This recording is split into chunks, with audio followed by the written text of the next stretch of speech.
आज हम अनाटमी का पेपर सॉल्व करेंगे 2021 का जीएनएम फर्स्ट ईयर का। तो मेरे अकॉर्डिंग हम सबसे पहले एग्ज़ाम टाइम में जो कॉपी को फिल करते हैं उसमें सबसे पहले हमें लॉन्ग क्वेश्चंस करने चाहिए। मैंने तो अपनी एग्ज़ाम में जो भी एग्ज़ाम दिए हैं मैंने उसमें सबसे पहले अपने लॉन्ग क्वेश्चंस ही किए हैं, क्योंकि लॉन्ग क्वेश्चन हमारा बहुत टाइम लेते हैं, इसलिए हमें सबसे पहले लॉन्ग क्वेश्चंस ही करना चाहिए। तो इसमें जो फर्स्ट लॉन्ग क्वेश्चन दिया हुआ है 5.1 का, शरीर के ऊतकों के नाम लिखिए और उपकला ऊतक की व्याख्या कीजिए। Name the tissue of the body and explain epithelial tissue. तो सबसे पहले हम पेज पर ऊपर लिखेंगे लॉन्ग क्वेश्चन, फिर हम उसके नीचे लिखते हैं प्रश्न नंबर 5 के 5.1 का उत्तर, मतलब जो भी होगा 5.1 या 5.2 जो भी होगा वो इस तरह से लिखेंगे। उसके बाद हमसे पूछा गया है कि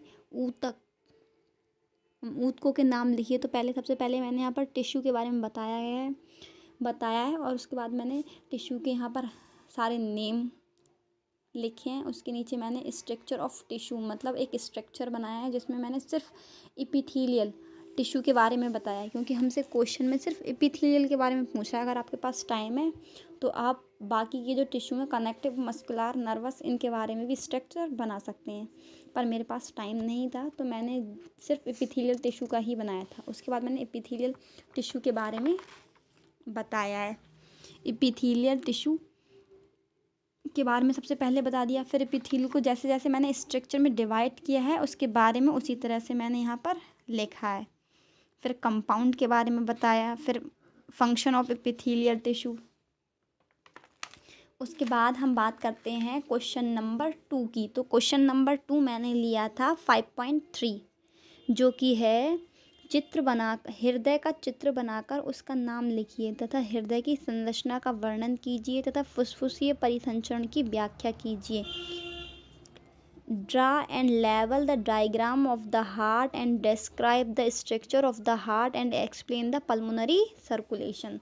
तो सबसे पहले मैंने इसमें हार्ट के बारे में, मतलब सबसे पहले तो मैंने लिखा है क्वेश्चन नंबर 5 के 5.3 का उत्तर। उसके बाद मैंने हार्ट के बारे में लिखा है, फिर मैंने उसकी पोजीशन बताई है, फिर वेट के बारे में बताया है, फिर मैंने हार्ट की लेयर्स बताई हैं। हार्ट की 3 लेयर्स होती हैं, उसके 4 चैम्बर्स होते हैं। फिर मैंने नेक्स्ट पेज पर जो है मैंने लिखा है स्ट्रक्चर ऑफ द हार्ट, जो कि आप यहाँ पर हार्ट का चित्र देख ही रहे होंगे। मेरे पास टाइम नहीं था इसलिए मैंने एग्ज़ाम में उस पर कलर नहीं किया है। अगर आप लोगों के पास टाइम हो तो आप उसे कलर भी कर सकते हैं। जितना अच्छा हो सके आप उतने अच्छे से अपनी कॉपी को डेकोरेट कर सकते हैं। जो भी मैंने हेडिंग्स लिखी हैं आप उन हेडिंग्स के नीचे लाइनिंग भी खींच सकते हैं, लेकिन स्टूडेंट मेरे पास टाइम नहीं था तो मैंने नहीं किया। और मैंने जैसा आप अपने पेपर में एग्ज़ाम दिया था मैंने सेम वैसा ही आप लोगों को करके दिखाया है। मैंने एग्ज़ाम टाइम में जो लॉन्ग क्वेश्चन थे वो 4 पेजेस के लिखे थे। अब लास्ट में हमने यहाँ पर पल्मोनरी क्वेश्चन में हमसे पूछ रहा है पल्मोनरी सर्कुलेशन, तो हमने यहाँ पर पल्मोनरी सर्कुलेशन के बारे में बताया है, जो कि मैंने स्ट्रक्चर टाइप से ही मतलब बताया है यहाँ पर। तो स्टूडेंट मैं किसी रीज़न से मतलब जो बाकी के 2 क्वेश्चन थे वो नहीं कर पाई थी, तो पहले मैं आप लोगों को शॉर्ट क्वेश्चन के बारे में बता रही हूँ। लेकिन अगर आप चाहें तो ऐसा कर सकते हैं कि पहले आप अगर आपको चारों लॉन्ग क्वेश्चन अगर अच्छे से याद नहीं आ रहे हों तो आप पहले 2 लॉन्ग क्वेश्चन कर लीजिए, फिर शॉर्ट कर लेना, या फिर आप चाहें तो चारों के चारों लॉन्ग भी कर सकते हैं। तो सबसे पहला हमारा जो शॉर्ट क्वेश्चन था वो था मेंस्ट्रुअल साइकिल, मासिक धर्म चक्र। तो हमने इसमें सबसे पहले शॉर्ट क्वेश्चन डाला है। उसके बाद हमने लिखा है क्वेश्चन नंबर 4 के 4.1 का आंसर। तो हमने उसके बाद मेंस्ट्रुअल साइकिल के बारे में यहाँ पर लिखा है। कम से कम एक शॉर्ट 2 पेजेस का तो होना चाहिए, मतलब 1 पेज का आगे पीछे से 2 पेज का। तो मैंने यहाँ पर मेंस्ट्रुअल साइकिल के बारे में लिखा है। मैंने तो स्टूडेंट सारा हिंदी और इंग्लिश मिक्स करके लिखा था। अगर आप लोग इंग्लिश में ज़्यादा अच्छे हैं तो आप पूरा इंग्लिश में भी लिख सकते हैं, लेकिन मैंने हिंदी और इंग्लिश दोनों में मिक्स करके लिखा है। उसके बाद मैंने दूसरा क्वेश्चन जो था वो मैंने लिखा है न्यूरॉन। तो मैंने फिर यहाँ पर लिखा है क्वेश्चन नंबर 4 के 4.3 का आंसर। तो पहले मैंने न्यूरॉन के बारे में थोड़ा सा लिखा है, उसके बाद मैंने स्ट्रक्चर ऑफ न्यूरॉन।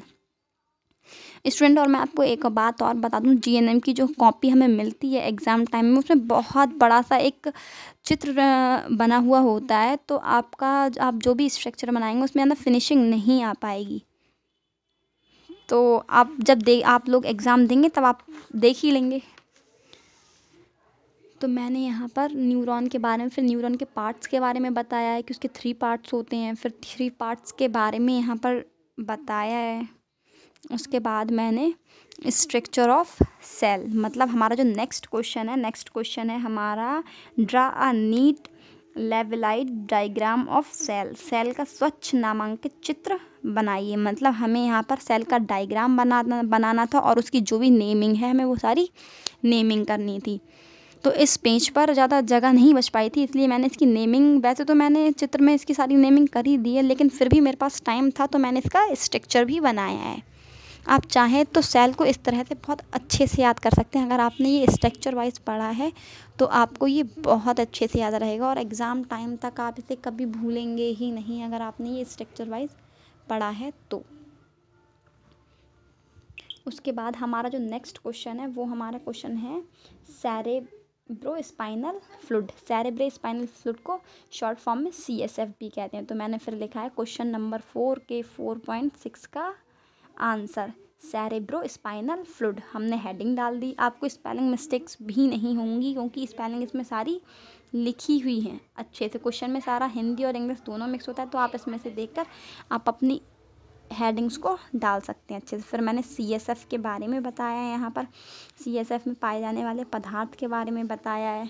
आप इसको एक ट्रिक से याद कर सकते हैं। जो इसके पदार्थ है ना, इसके शायद जो पदार्थ हैं वो 9 हैं, तो आप इसको किसी ट्रिक बनाकर उसे अच्छे से याद कर सकते हैं। फिर मैंने फंक्शंस ऑफ CSF, फंक्शंस इसके 10 हैं, उन CSF के फंक्शंस के बारे में बताया। उसके बाद तो आज का हमारा जो टॉपिक है वो हम यहीं लास्ट करेंगे। बाकी का जो हमारा एग्ज़ाम रह गया है, तो मैंने आपको इस वीडियो में भी 4 शॉर्ट क्वेश्चन और 2 लॉन्ग क्वेश्चन बताए हैं। तो बाकी के 2 लॉन्ग क्वेश्चन और बाकी जो पेपर रह गया है वो हम नेक्स्ट वीडियो में पढ़ेंगे।